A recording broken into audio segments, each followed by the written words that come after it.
vamos abrir nossas Bíblias na carta aos Hebreus, capítulo 4. Nós vamos ler versículos 6 e 7.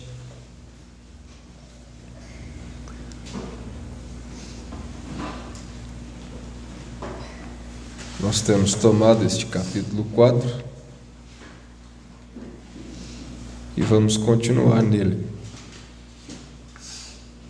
através da mensagem Hebreus, capítulo 4.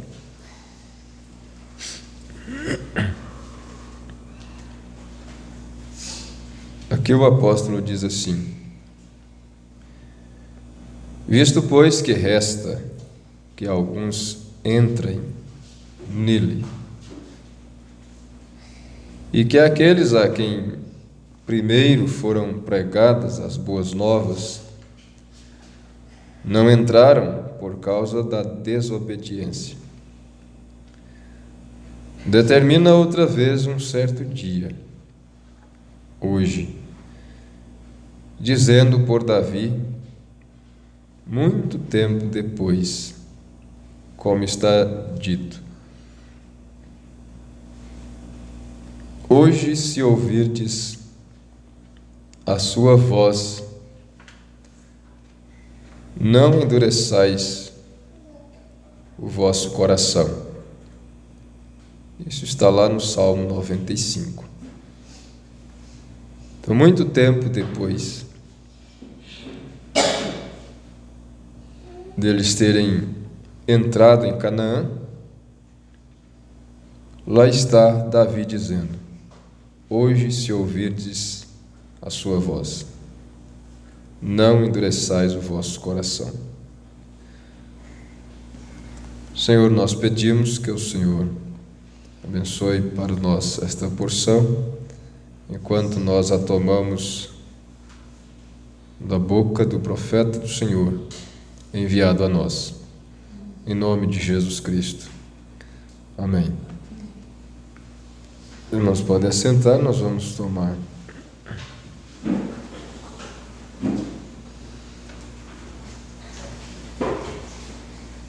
a partir do parágrafo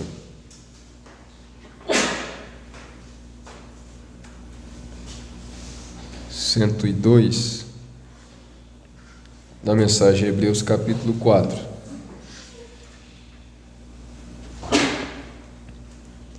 Nós vimos na escola passada que a palavra da pregação não teve proveito para aquelas pessoas, para o Israel, porque não estava misturada com a fé naqueles que a ouviram. E que a nós também foram pregadas as boas novas. E Paulo nos advertindo para que não caiamos no mesmo exemplo de desobediência. Porque assim como eles tinham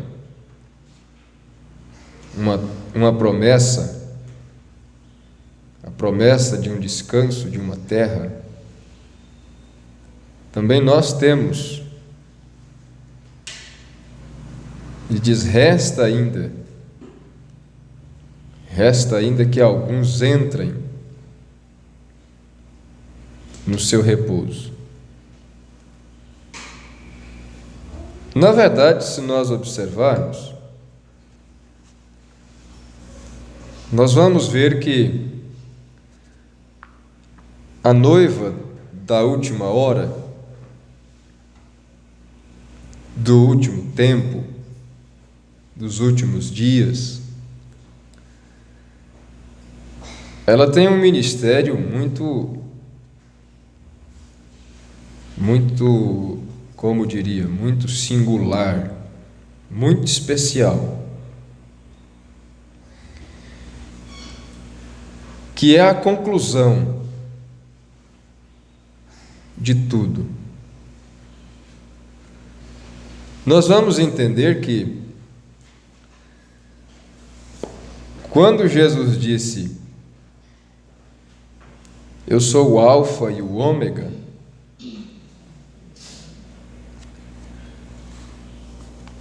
a noiva desta última era tem uma parte nisso, e ela é quem faz este papel de ômega. Jesus é o ômega através da noiva, porque é ela quem conclui, ela é que termina, ela é quem fecha o quadro, o plano da redenção.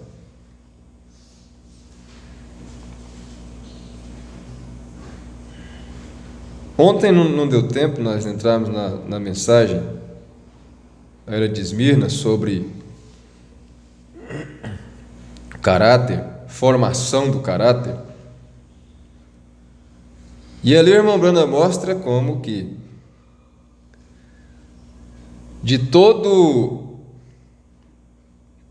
sofrimento que Jesus passou, eu esqueci qual é o termo que ele usa, não é sofrimento, outra palavra, mas é a mesma coisa. Ele diz assim, que Jesus deixou para a noiva uma porção disto, uma aflição. De toda a aflição que Jesus passou, ou deveria passar, né? O irmão Branham diz assim, ele deixou uma porção desta aflição para a sua noiva. Isso estava prefigurado lá no Gênesis. Quando Deus disse para a serpente: "E porém inimizade entre ti e a mulher, entre a tua semente e a sua semente. Esta te ferirá a cabeça, e tu lhe ferirás o calcanhar." O profeta diz assim: isto significa que haveria uma aflição para a igreja até o fim. A serpente estaria sempre agarrada ao calcanhar da semente eleita, mesmo a serpente tendo sido pisada, haveria uma aflição, aflição necessária para o exercício da fé, para aperfeiçoamento do eleito. Porque do próprio Senhor Jesus Cristo está escrito que Ele mesmo aprendeu a obediência por aquilo que padeceu. Isso está aqui também nesta carta aos Hebreus. Eu creio, só não me lembro onde. Não tinha isso marcado. Mas diz assim: ainda que era filho, aprendeu a obediência por aquilo que padeceu.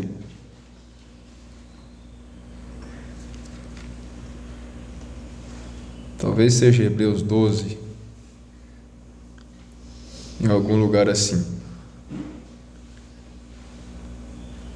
Ele próprio. Veja só, então resta uma aflição. Por outro lado, também resta que alguns entrem no repouso. Em Hebreus 11, nós vemos aquela nuvem de testemunhas que deram testemunho de fé, deram testemunho de perseverança, de coragem, de vitória, lutas, tribulações, e ao final diz: mas eles não alcançaram a promessa, estão aguardando a nossa perfeição.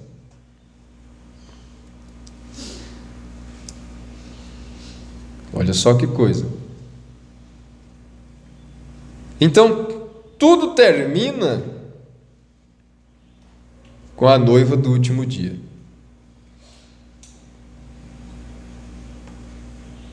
Tudo recai sobre ela.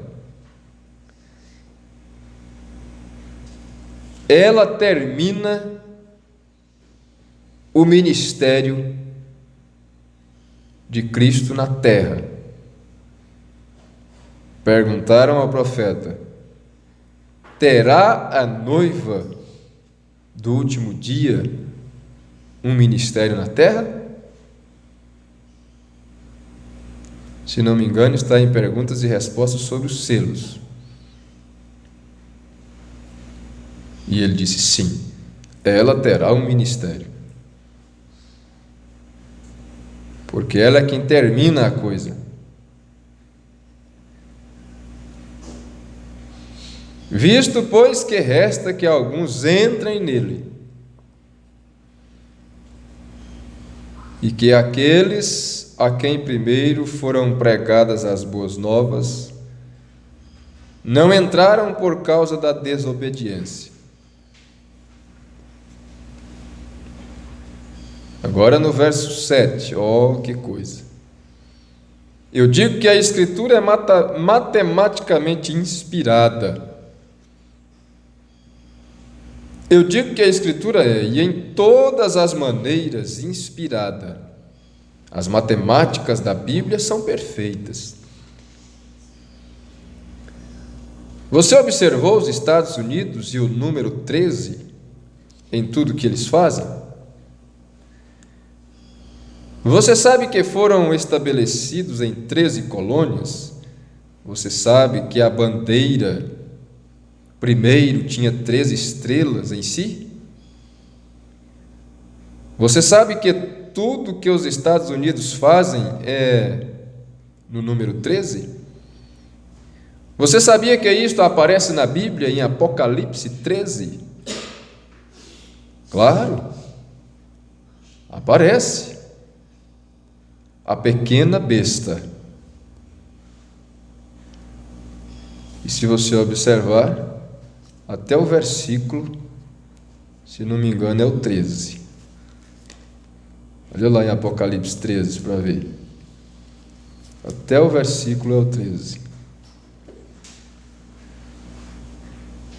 É Apocalipse 13.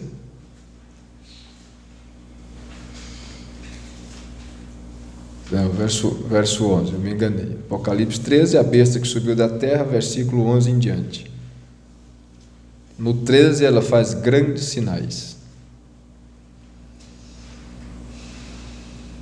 Apocalipse 13. A pequena besta, o cordeiro que saiu da água, sem densidade e multidão de pessoas, não da água, mas de uma terra onde não há ninguém. A besta que subiu da água é Roma, né? Mas subiu da terra. O que é isto? Estados Unidos nasceu de um lugar onde não havia ninguém. Cristãos fugindo da perseguição formaram colônias naquela região, né? Formaram 13 colônias. Então você sabe, ali ainda existe resquícios daquelas colônias. Os mórmons, os menonitas, os valdenses, e muitos deles, ainda existem grupos deles isolados, que não se misturam com a sociedade. Eles têm suas escolas separadas, não permitem seus filhos estudarem junto com outras crianças. Eles nem sequer permitem tirar fotografias deles. Não usam, ou pelo menos não usavam até certo tempo, né? Nada de tecnologias, essas coisas. Totalmente separados, pessoas separadas. Foram muito perseguidos, mortos.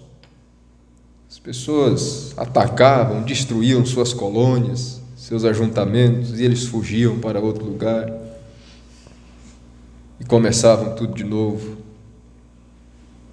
E de repente lá vinham, botavam fogo em suas casas. E foi assim que os Estados Unidos nasceram. Dessas 13 colônias se tornaram 13 estados.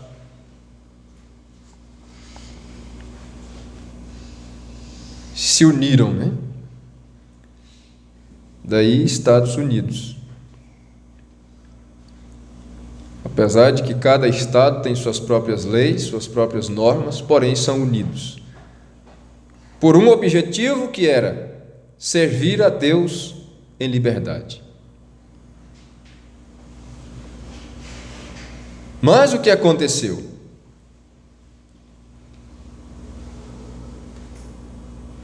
Tinha 2 chifrinhos, esta besta que subiu da terra.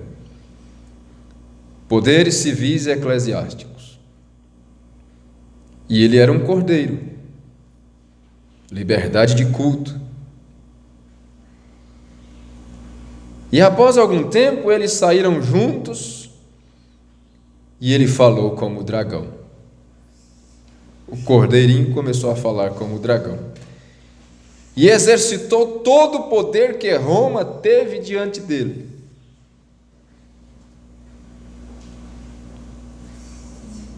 E agora ele se acha no poder, no direito, né? De jogar bomba onde quiser, né? E agora ele se acha no direito, no poder, na capacidade de defender o mundo. De colocar ordem no mundo. Não foi isso que Roma começou a fazer no seu império pagão? A bandeira de Roma era civilizar o mundo, colocar ordem no mundo. E por isso eles atacavam as nações e desejavam impor toda a sua ciência, né?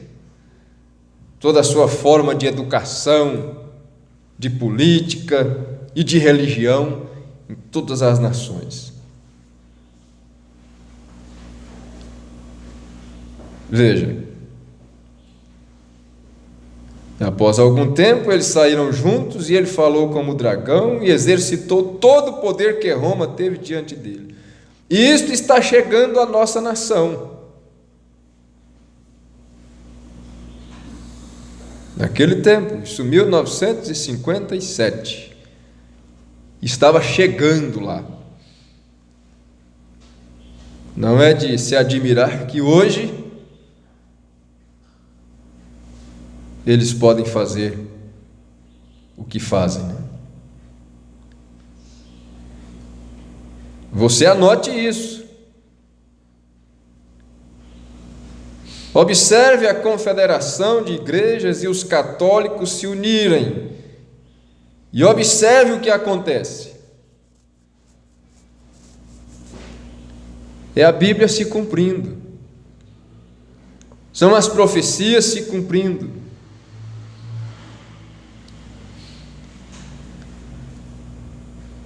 E o mal está cumprindo o seu papel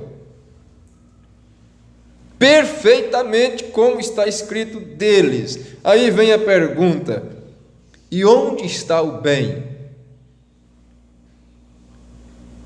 Bem, Jesus disse: os filhos das trevas são mais prudentes em suas obras. Eles cumprem seu papel conforme está escrito à risca. Mas e os filhos do reino? Onde estão os filhos do reino para cumprirem o seu papel? De acordo com o que está escrito também? Olha onde nós estamos indo. Resta que alguns entrem no repouso. Veja, você anote isto. O povo que segue a coluna de fogo certamente terá um tempo difícil, mas eles estão prontos para a trasladação daquela hora. Agora observemos quem estará pronto para a trasladação. O povo que segue a coluna de fogo. Agora faz sentido o que o profeta disse, que a menos que você tenha encontrado a Deus na sarça ardente, na coluna de fogo, como Moisés. Ele disse: você não é nem mesmo cristão. Ele começa com os pregadores, disse não está apto para pregar o evangelho, e ele vai descendo.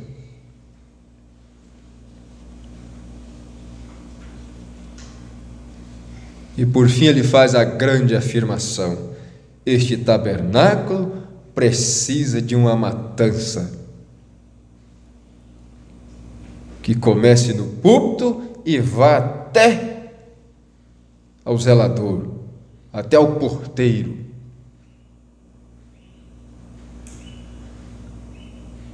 Como Ezequiel viu, a ordem foi: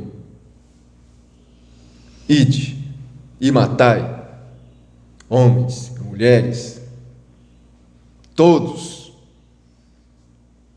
que não tem o sinal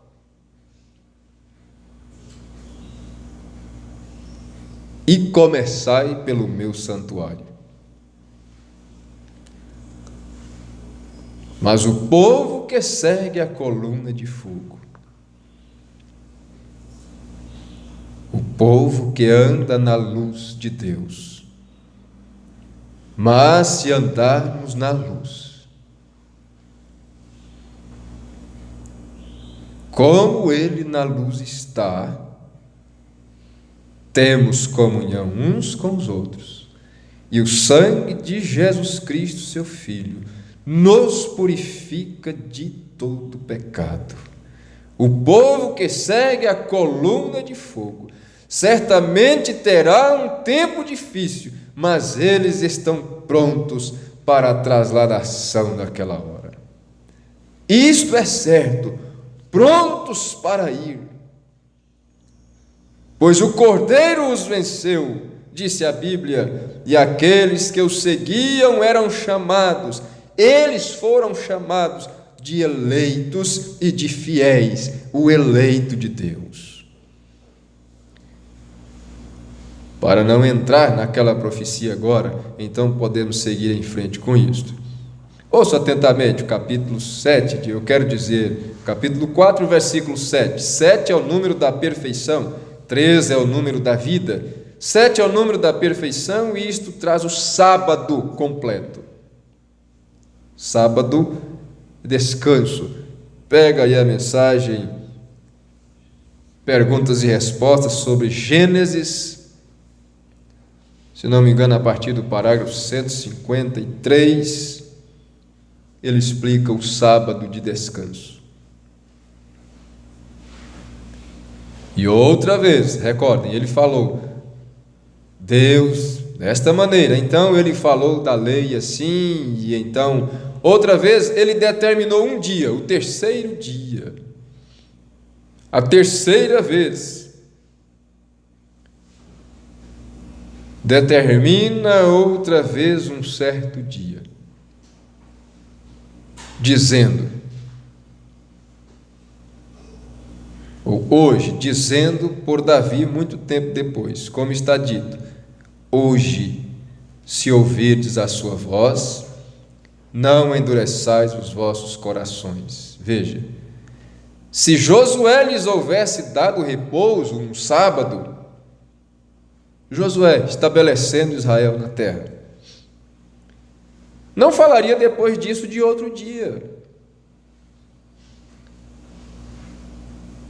Mas a Bíblia diz que eles ainda continuaram desejando. Eles pensaram que quando eles entrassem na terra e possuíssem Canaã, que eles estariam descansados para sempre, e que eles não teriam mais guerras, que eles não teriam mais problemas. Mas eles descobriram que não. Eles descobriram que eles não tinham chegado àquela cidade que Abraão também buscou em sua peregrinação, que era a cidade que tem fundamentos, diz a Bíblia. Uma cidade que tem fundamentos. Daí Paulo diz assim, porque não temos aqui cidade permanente. Por quê? Porque não tem fundamento. Seus fundamentos são fracos.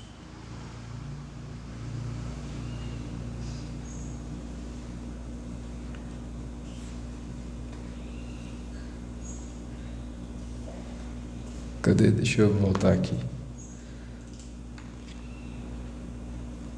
Veja, se Josué lhes houvesse dado repouso, então eles continuaram desejando, buscando. As dispensações mudam com Jesus Cristo. Da lei até a graça, das obras para a graça, de algo que você faz a algo que Deus fez. Eles pensaram que se eles guardassem todos aqueles mandamentos, mas eles descobriram que eles não eram capazes. E eles então precisavam de algo maior. Algo que Deus fez sobre os seus próprios méritos, ou sobre os seus méritos, e isto mudou. Quando Moisés saiu do deserto com a lei, ele disse, não adulterarás, não roubarás, não matarás. Guarde o santo dia, sábado, quando Jesus saiu do deserto.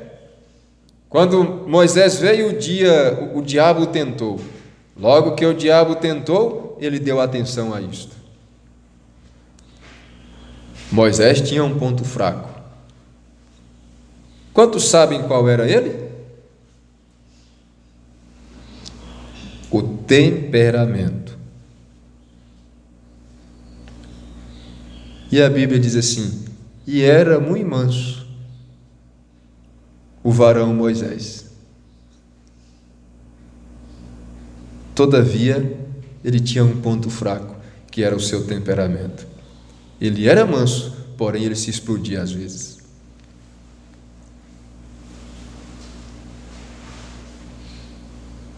Uma vez ele se explodiu e ele pegou as tábuas da lei e as quebrou no chão.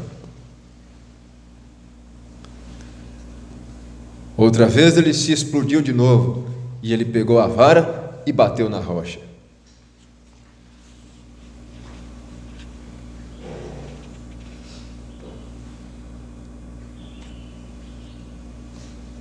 E uma vez ele se explodiu até com Deus e disse: Deus, foi eu que pari esse povo?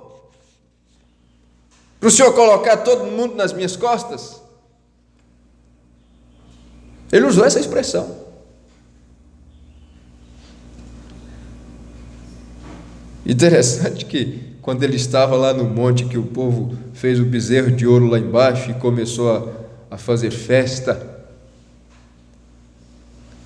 a Bíblia não diz tudo que aconteceu lá, mas a história diz.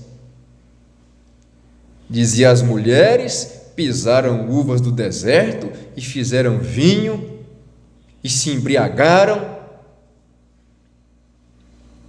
e começaram a se prostituir em torno daquele bezerro. A coisa foi feia.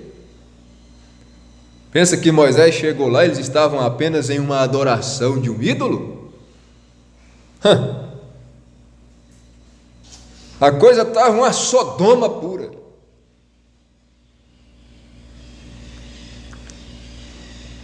Deus disse para Moisés lá em cima: olha, desce, porque o teu povo que você tirou do deserto está pecando.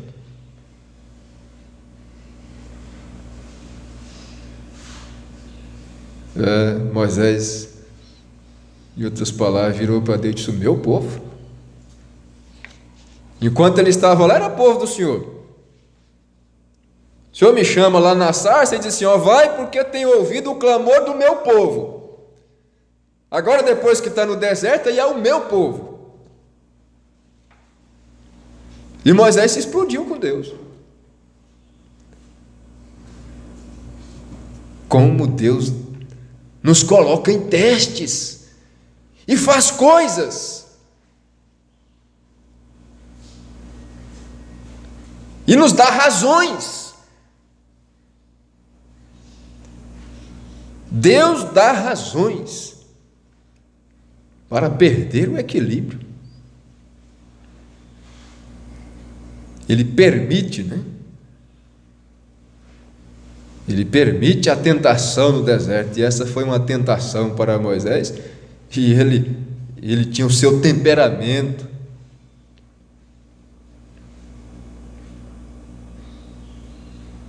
E outra vez, Moisés se irritou e ele disse: ó, se o senhor vai matar esse povo no deserto, faz o seguinte, risca meu nome aí do livro que o senhor tem escrito. Moisés tinha um temperamento, como diz, batia de testa com Deus. Por isso Deus disse assim: olha, não há ninguém como meu servo Moisés, com quem eu falo cara a cara, como de homem para homem. A intimidade era tanta que Moisés batia de frente com Deus.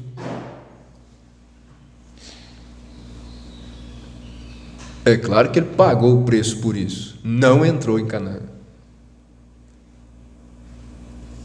Mas ele conversava com Deus como de homem para homem. Deus diz: olha, Moisés, separa aí que eu vou matar esse povo tudo e vou começar uma nova nação a partir de ti. E ele disse: Senhor, e o que é que vão dizer as nações? Vão dizer: esse Deus tirou esse povo do Egito e não deu conta de cumprir a promessa e matou eles no deserto.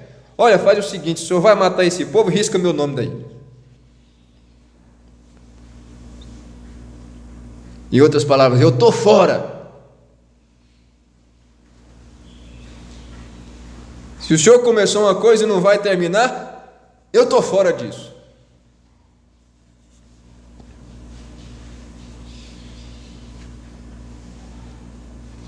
Que coisa, será que Moisés estava tentando dizer para Deus assim: eu tenho um caráter.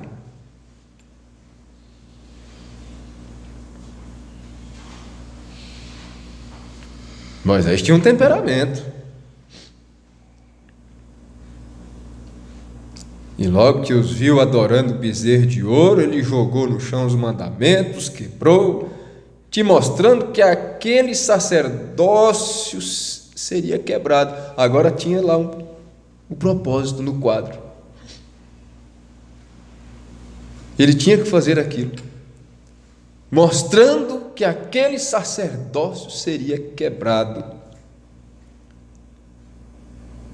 E haveria de se levantar um outro sacerdócio, segundo a ordem de Melquisedeque. E Deus os deu a ele outra vez. Mas ele teve que lavrar suas próprias pedras. Mas quando Jesus saiu do deserto, 40 dias de jejum, ele estava com fome, o único ponto fraco que ele tinha. E o diabo chegou para ele e disse: se tu és o Filho de Deus, transforme estas pedras em pães. Faça um milagre aqui, deixe-me ver você fazer isto e eu crerei em você. Jesus disse: está escrito, nem só de pão viverá o homem, mas de toda a palavra que procede da boca de Deus.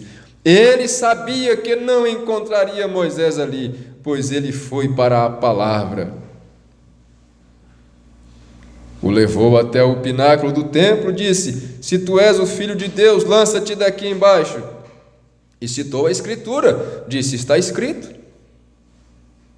Ele deu aos anjos poder sobre tomar-te-ão nas mãos para que nunca tropeces em alguma pedra. E Jesus foi diretamente à palavra e o repreendeu. O transportou até um monte e lhe mostrou os Estados Unidos, a Alemanha, a Suíça, todas as nações do mundo que existiam, e disse: elas são todas minhas. Eu faço com elas o que eu quero. Não é de se admirar que temos guerras e problemas. O diabo disse: cada nação é minha e eu faço com elas o que eu quero. Então, não se admire com a condição do mundo, com as coisas que sucedem. Jesus não disse que aquilo era errado. Ele disse: eu faço com elas o que eu quero.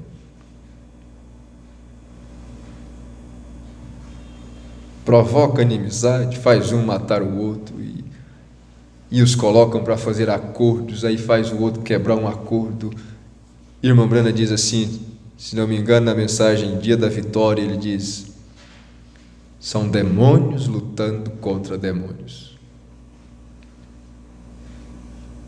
Ele simplesmente os escraviza e os põe para guerrear uns contra os outros.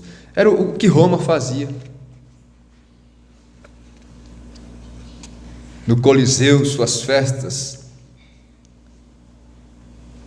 escravizavam homens, os treinavam como gladiadores e colocavam eles para lutarem e matarem uns aos outros. E era o prazer da elite romana ver aqueles gladiadores lutarem um contra o outro, até um matar o outro.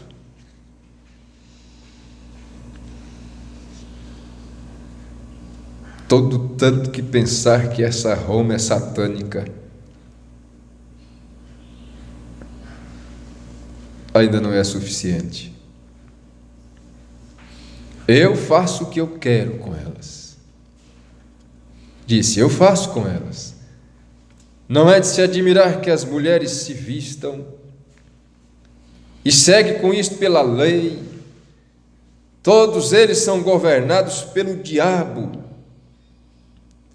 Isto é o que a Bíblia diz. Satanás disse, eles são meus, eu faço com eles o que eu quero. Disse, se me adorares, eu te farei rei como eu sou. Jesus disse, está escrito, ao Senhor teu Deus adorarás e só a Ele servirás. Vai-te, Satanás. Por quê? Jesus sabia que ele seria herdeiro delas neste grande milênio, quando o seu reino chegaria. Seja feita a tua vontade, assim na terra como no céu.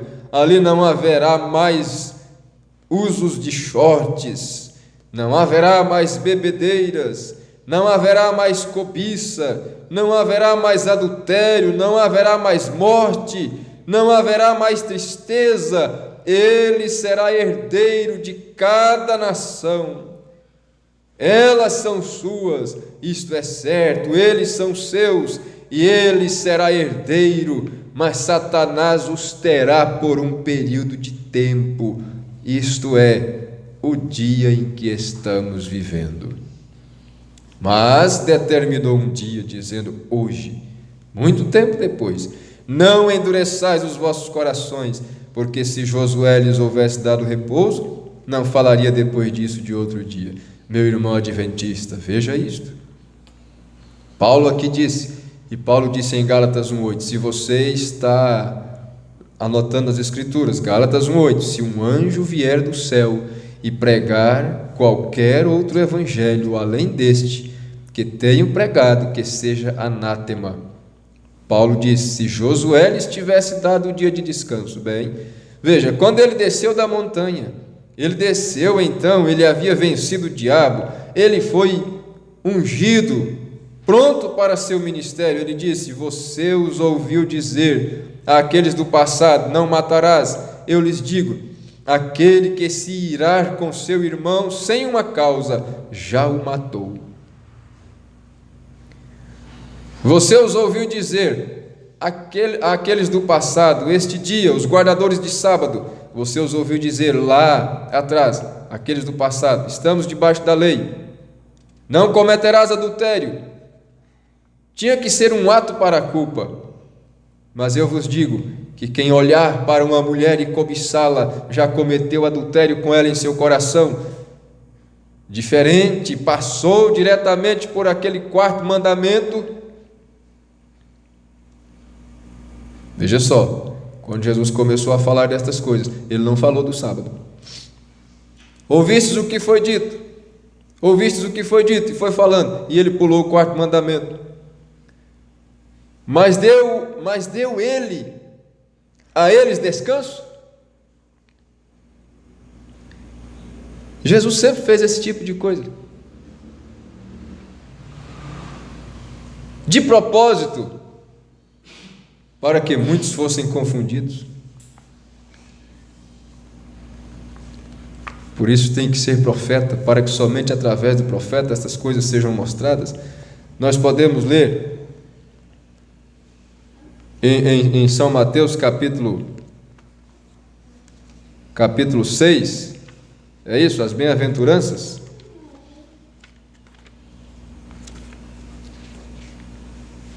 E você vai lendo as bem-aventuranças, bem-aventurado este, bem-aventurado aquele outro.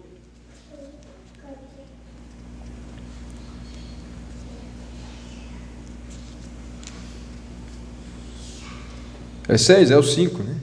É o 5. Bem-aventurados os pobres, bem-aventurados que choram, bem-aventurados os mansos, bem-aventurados que têm fome.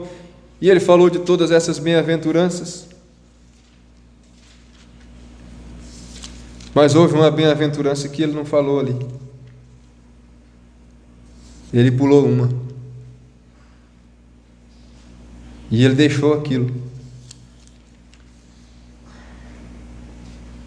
E mais tarde, só no capítulo 11, quando João enviou 2 de seus discípulos para lhe perguntar se ele era o Messias, ele disse: vão e anunciai a João as coisas que ouvis e vedes. Os cegos veem, os coxos andam, os leprosos são limpos, os surdos ouvem, os mortos são ressuscitados, e aos pobres é anunciado o Evangelho, e bem-aventurado é aquele que se não escandalizar em mim. E simplesmente esta bem-aventurança passou por alto. Então tinha que vir um profeta para trazer a mensagem, a bem-aventurança esquecida.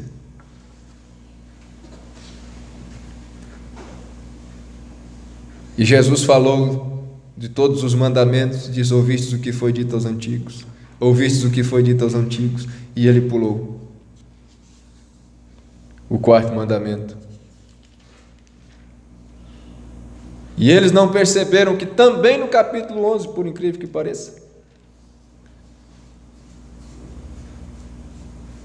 lá no versículo 28, ele falou então do sábado, disse: vinde a mim, todos os que estáis cansados e oprimidos, aprendei de mim que sou manso e humilde de coração, e achareis descanso, sábado, para as vossas almas.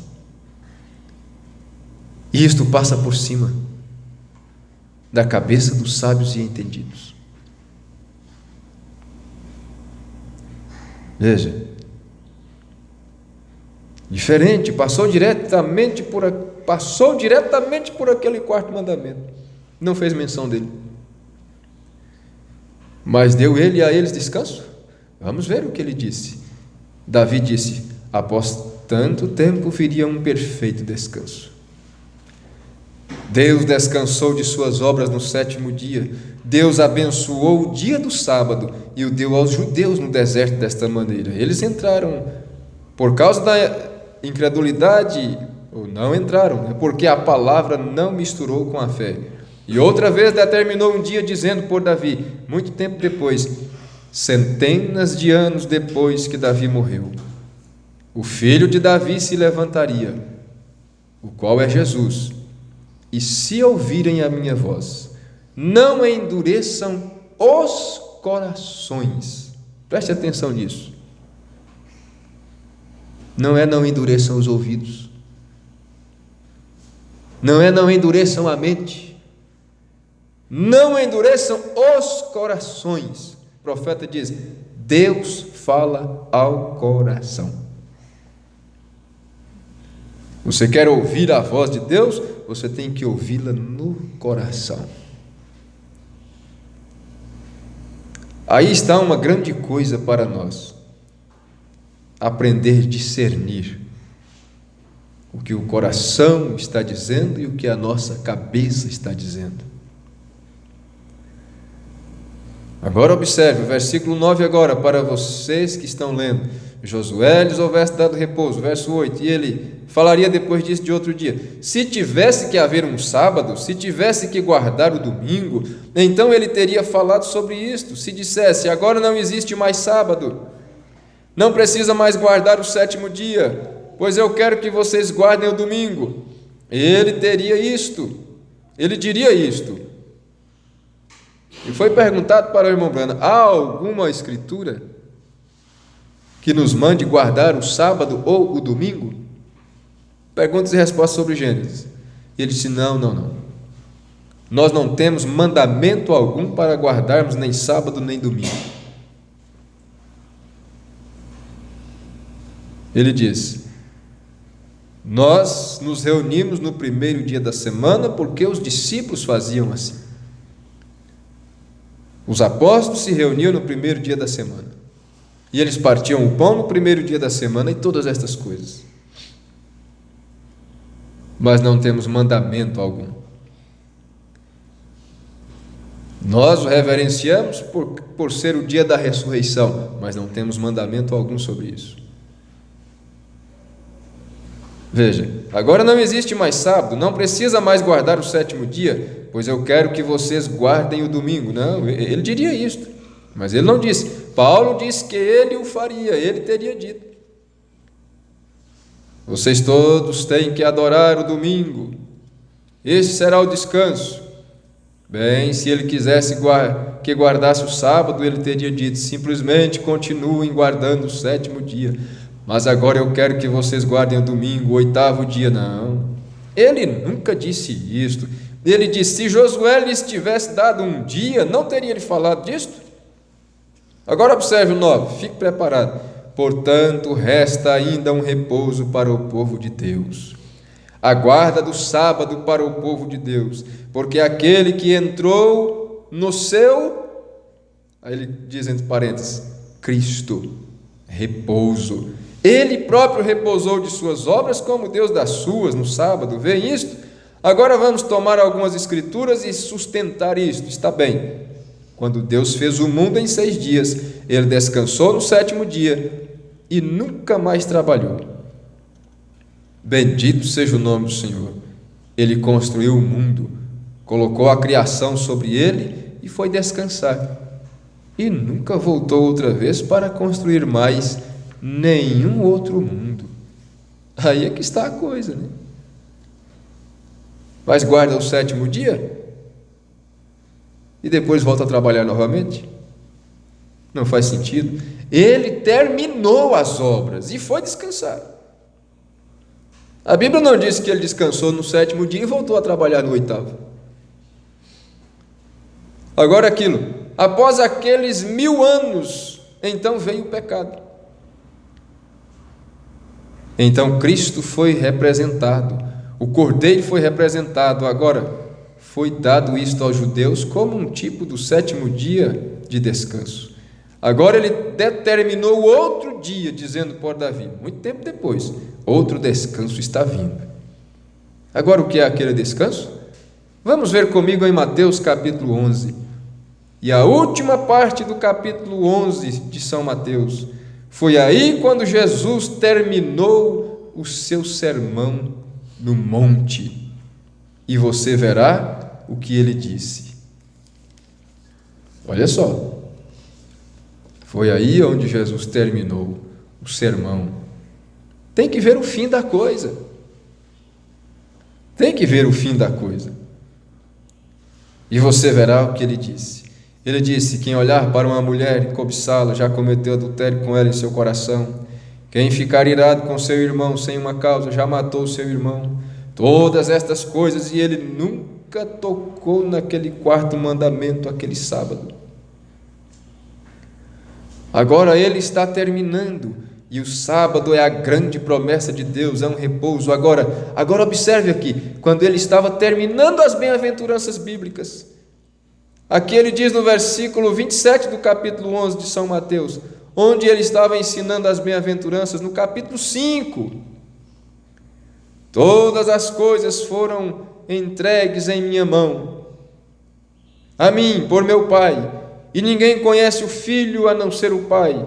Vem, você não pode conhecer um sem conhecer o outro, porque ele era o Pai manifesto em carne.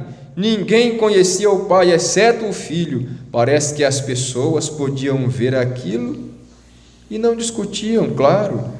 Deus não é 3 pessoas, se ele é 3 deuses, então somos pagãos. Qual deles é Deus?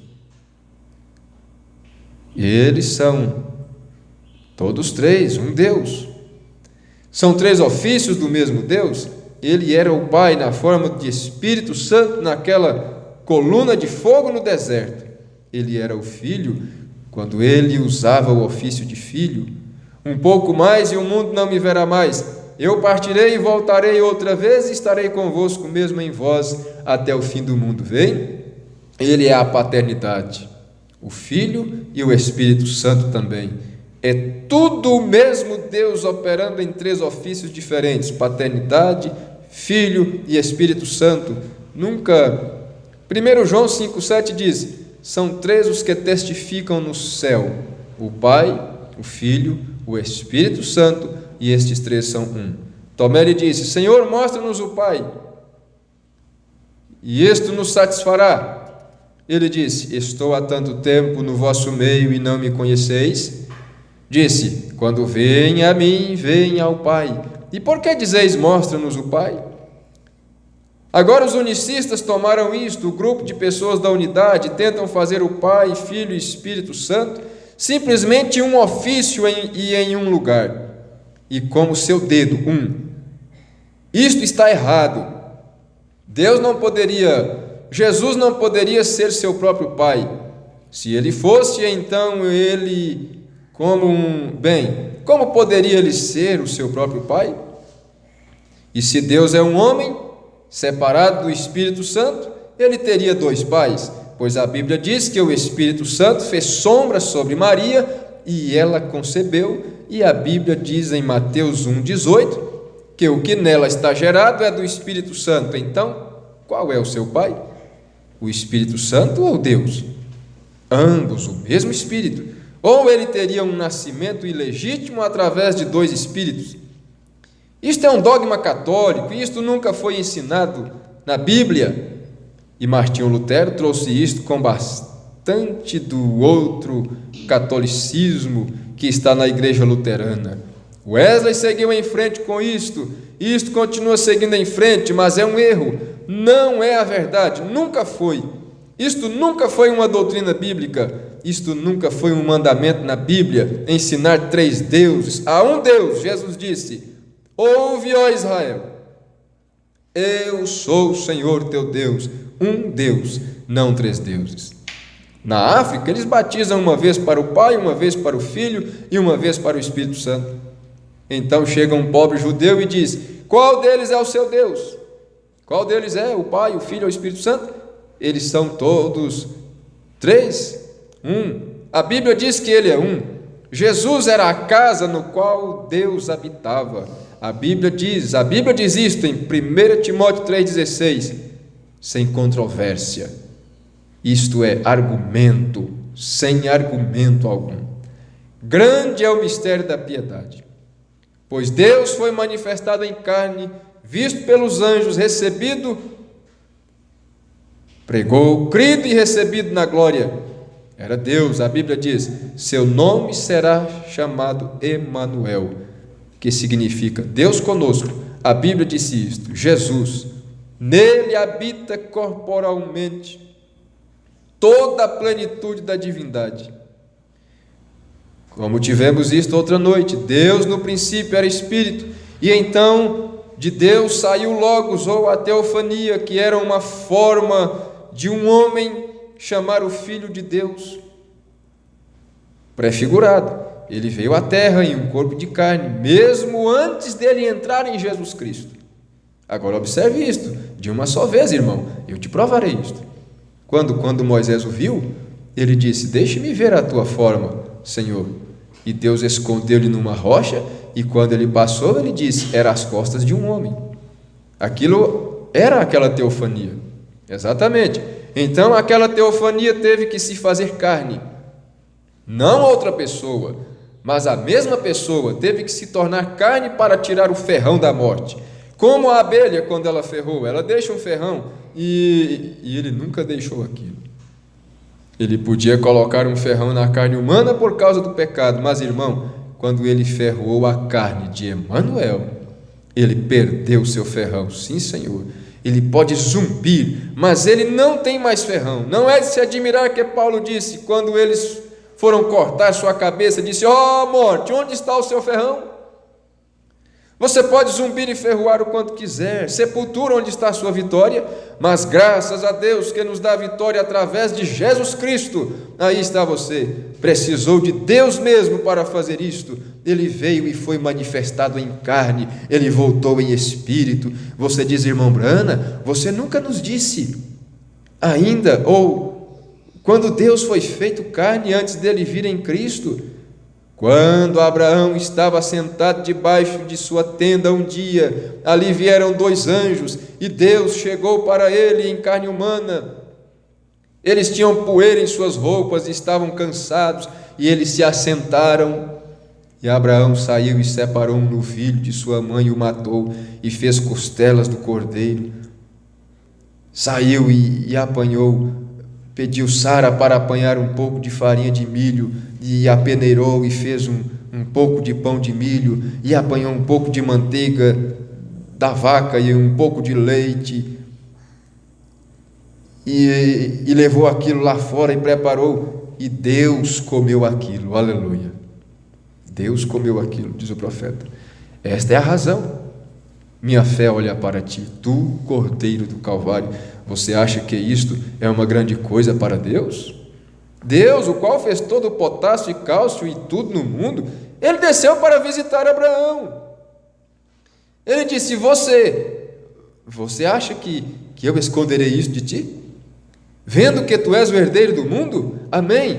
Eu não esconderei isto de ti. Deus simplesmente teve, somos feitos de 16 elementos, ele simplesmente apanhou um pouco de cálcio, potássio, um pouco de petróleo, luz cósmica, saiu, deu um sopro aí, Gabriel, um corpo, entra aí. Pegou outro, irmão Brana, soprou, entre nesse aí, Rodron. Ele entrou naquele, 2 anjos do céu.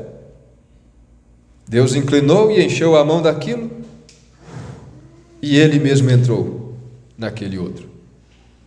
Desceu, teve fome, bendito, é isto, irmãos adventistas que não comem carne, daqui a pouco entraremos nisto. Deus Todo-Poderoso Jeová.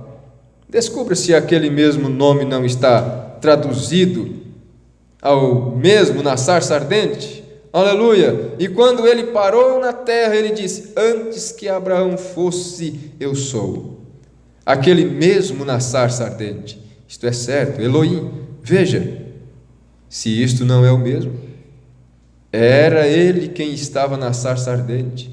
Era ele aqui na presença de Abraão em um corpo de carne que comeu a novilha e bebeu o leite da vaca e comeu a manteiga no pão de milho. Bendito e santo seja o nome de Deus.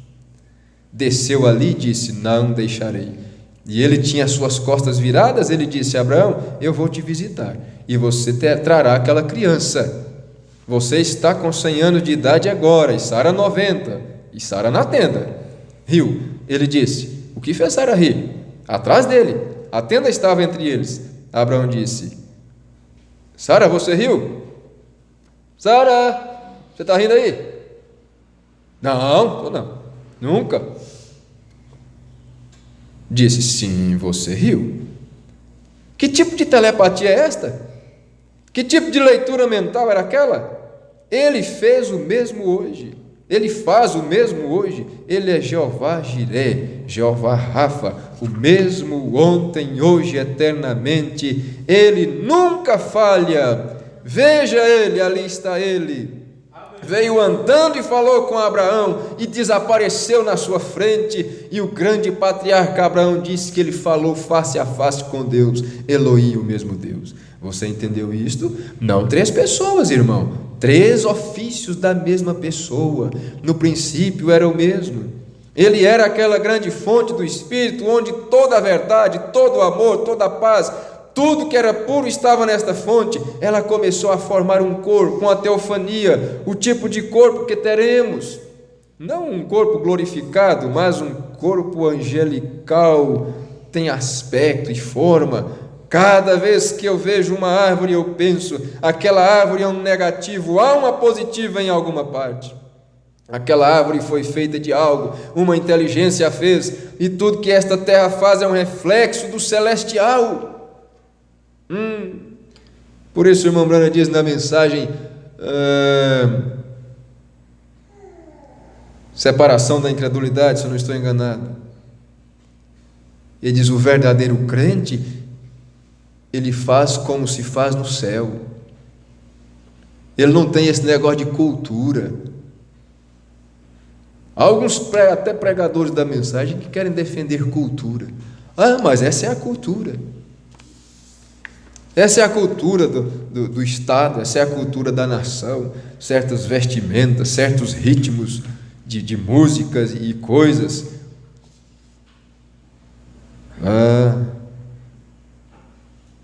Então os africanos, né? teriam que usar os hinos no ritmo afro, no ritmo do candomblé, e essas coisas todas. Ele diz: não, mas a nossa cultura é do céu. Você faz como se faz lá em cima, você se porta como se porta lá em cima. Por isso Jesus disse: seja feita a tua vontade aqui na terra, como é lá no céu. Veja, e tudo que está na terra faz um reflexo do celestial, assim diz a Bíblia. Se há uma árvore aqui que tem que perecer, há uma na glória que não perecerá. Se eu vejo um homem, eu vejo um amável casal jovem, o homem e sua esposa andando pela rua, amando juntos. O que aquilo reflete? O profeta diz: bendito seja o nome do Senhor. Irmãos, você tem que entender isso. O que você está fazendo na terra? Por que é que um casal se casa? O que é uma família? Não é simplesmente uma coisa aí, um costume, Não. Isto é mais que isto. Isto tem significado. Sempre me lembro do ateu que disse: eu admiro demais os cristãos, porque para eles tudo tem significado. Mas é isto mesmo. O que aquilo reflete? Bendito seja o nome do Senhor. Há um no céu.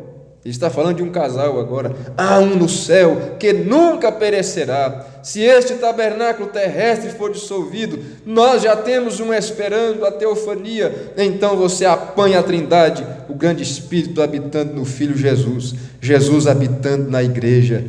Naquele dia, aleluia, resta ainda um dia. Naquele dia saberás que estou no Pai, o Pai em mim e eu em vós. Tudo que Deus era, Ele derramou em Jesus, e tudo que Jesus era, Ele derramou na igreja. Aí está você: estou no Pai, o Pai em mim, eu em vós, vós em mim. Há um corpo. Este é que é o problema com a igreja. Eles ensinaram uma pequena doutrina bonita de alguma espécie, correndo por aí, tendo jantares e festas de baralho. Não é de se admirar que estejamos no caos que estamos. Nós não precisamos de programas para crianças e pequenos jantares. E como igrejas da mensagem estão entrando nessa embalada. Tem que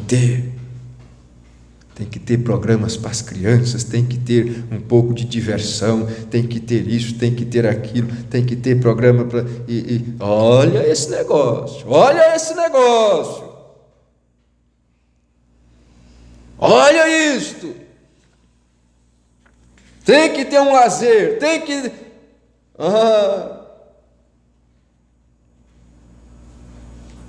E o que poderia ser gasto em evangelismo em lugares e cidades que nunca se ouviu falar dessa mensagem, nunca foi um evangelista, nunca foi ninguém.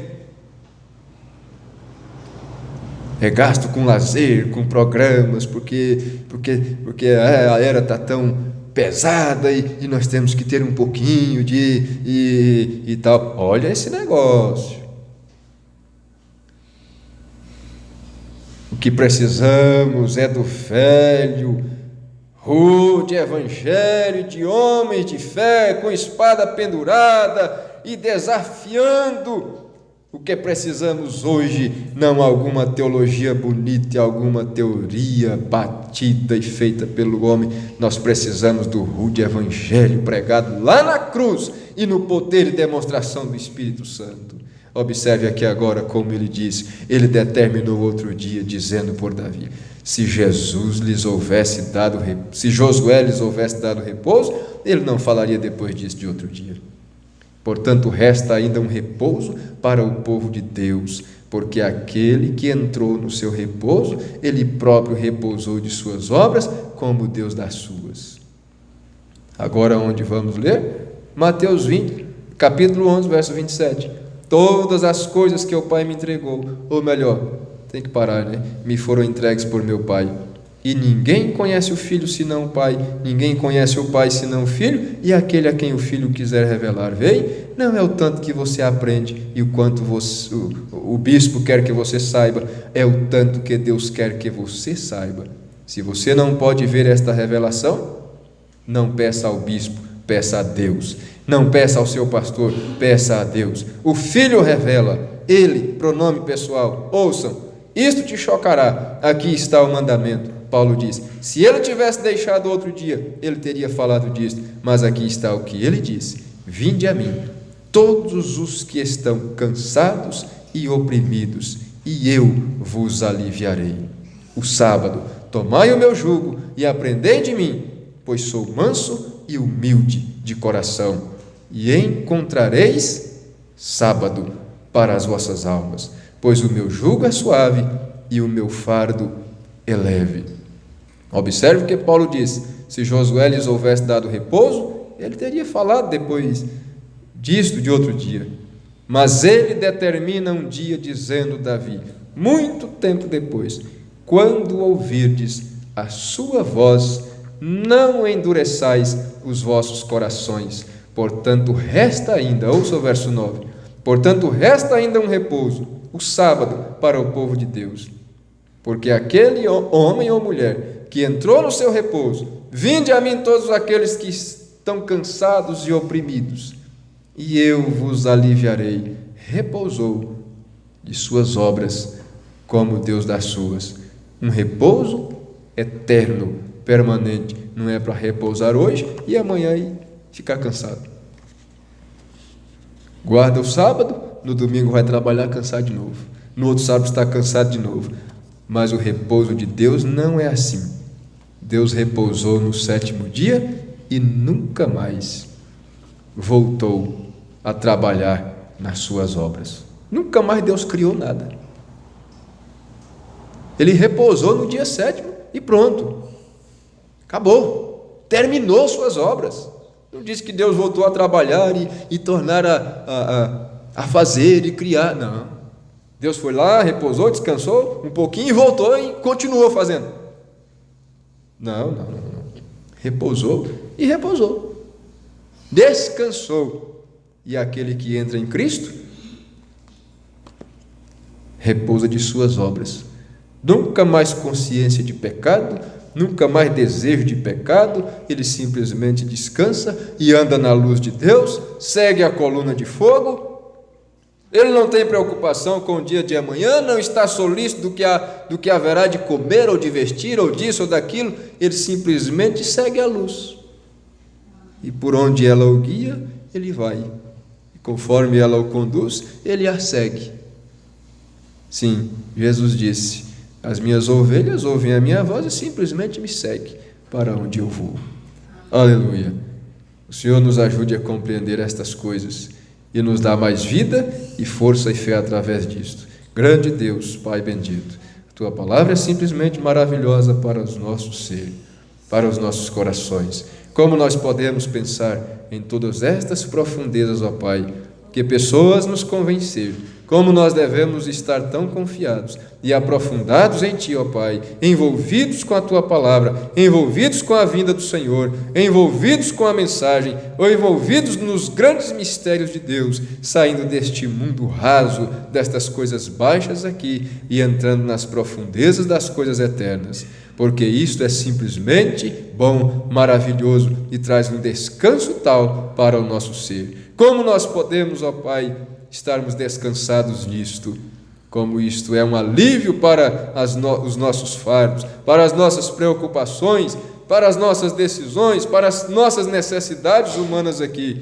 como nós podemos simplesmente ver que todas as coisas estão determinadas pelo Senhor e tudo acontece de acordo com a vontade do Senhor, como é no céu, se simplesmente o aceitamos da forma como é.